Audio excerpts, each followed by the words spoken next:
Okay, ladies and gents, so I'm back here with some more football news here because apparently Mesut Ozil is set to retire from football completely. That's right, and this is kind of sad for me because obviously I was always a big fan of Mesut Ozil, especially from the time when he first came to Real Madrid from Werder Bremen, because that's where I believe he started off his career in the Bundesliga at Werder Bremen.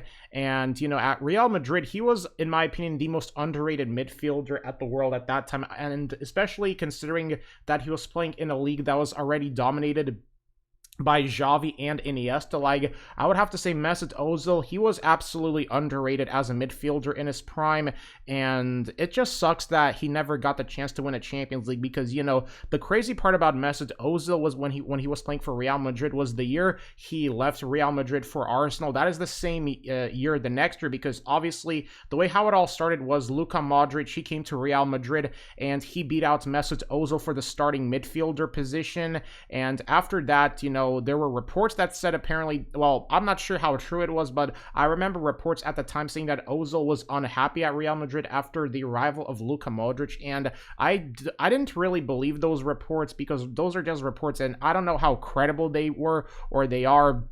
But regardless of that, you know, it's just crazy that the year that he left Real Madrid in 2013, that is the same year, the very next year in 2014, I'm talking about 13-14 Real Madrid season, was that same year that Real Madrid won the Champions League. And it just sucks that Ozil didn't stay at Real Madrid that year, because I still remember how good that 2013 and 14 Real Madrid squad was under Ancelotti. I mean, Bale, Benzema, Cristiano, that squad was just on another whole planet that I'll always have crazy memories of that Real Madrid team, you know, before the Real Madrid dynasty started, when they would win the next when they would win 5 Champions League titles in the next, I guess you could say in the next 6 years. So, well, in the next 7 years to be exact. There we go. So yeah, it's just crazy how after Mesut Ozil left Real Madrid would just go on that Champions League dominance, including winning 3 Champions League titles in a row. It's just crazy to me that Mesut Ozil wasn't there to experience that Real Madrid success,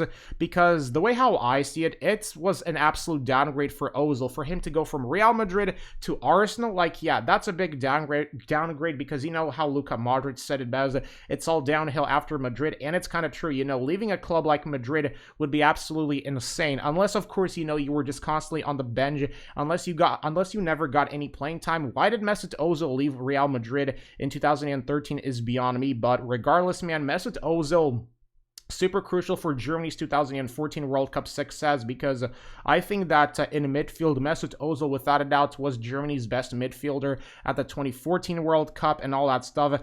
And it just feels like another part of my childhood is leaving, you know, retiring from football. You know, Mesut Ozil, he's the latest player to announce his retirement for good. So all in all, even though he never won a Champions League title, he still won the World Cup, and that's what matters. I mean, you know, if you think about it, if I had to pick between winning all those Champions League titles with Real Madrid or winning a World Cup, I would go with a World Cup 100%, because I think winning a World Cup is way, way, way harder than just winning a Champions League. Because with winning a Champions League, let's be honest, all you need is to just buy all the good players, you know, just get all the good players, you know, put them into your squad, and bam, you already got yourself a Champions League title guaranteed, you know. That's why I think winning the World Cup, well, let's be honest, winning the World Cup or the Euros, you know, let alone an international trophy, that is way harder than just winning a Champions League. Because with a Champions League, all you can really do is just buy your way to victory. I mean, that's how easy it is to win a Champions League title. Let's cut the BS here. All you need is just have a lot of money, crap ton of money to afford all the top big name players, you know,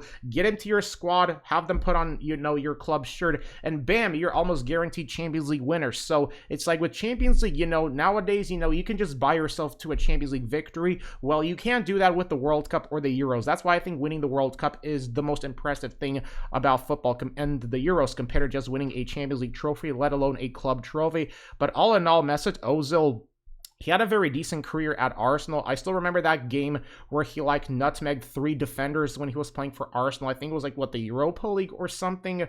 I don't know. Or was it the Champions League qualifiers? I can't remember. But it was that year when Mesut Ozil had that crazy touch where he just, you know, nutmegged or dribbled past 3 defenders before slotting the ball into the net. So that was one of the finest goals I've ever seen from Mesut Ozil. And just seeing Mesut Ozil retire kind of sucks, because, you know, as a Bayern fan, I always wanted Mesut Ozil Ozil as a at Bayern. You know, like I always felt like he would have fitted well with Bayern, especially when Bayern were in a need of a midfielder after they let go of Toni Kroos, which is the dumbest decision Bayern could have ever made. Like I'm still kind of pissed about us, you know, just letting go of Toni Kroos for Mario Götze, because that didn't do any wonders for us. Like, if Bayern were serious about, speaking of Toni Kroos, if Bayern were serious about, you know, selling Kroos, they should have gone Luka Modric or Mesut Ozil in return. That's how you do business with a club like Real Madrid, okay? If we were going to, you know, move on from Toni Kroos, we should have at least gone either Luka Modric or Mesut Ozil. That's what Bayern should have really done,